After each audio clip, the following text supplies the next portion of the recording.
Good morning. There is an amendment in check bounce case.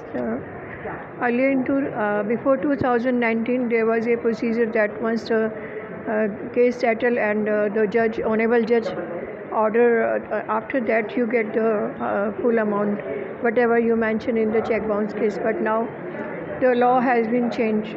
Once you file the case and once the accused get regular bail from the court, you can put an application in the concerned court that you want 20% amount of the which you have mentioned in the check, and for that you have to put an application.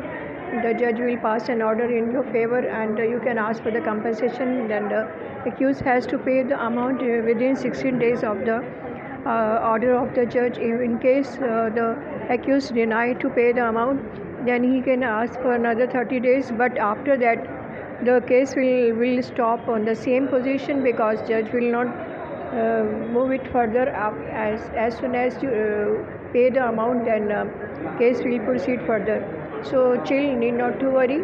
If the case is before 2019, you will not get the amount, but after 2019, whatever check bounce case are there, everybody will get 20% amount.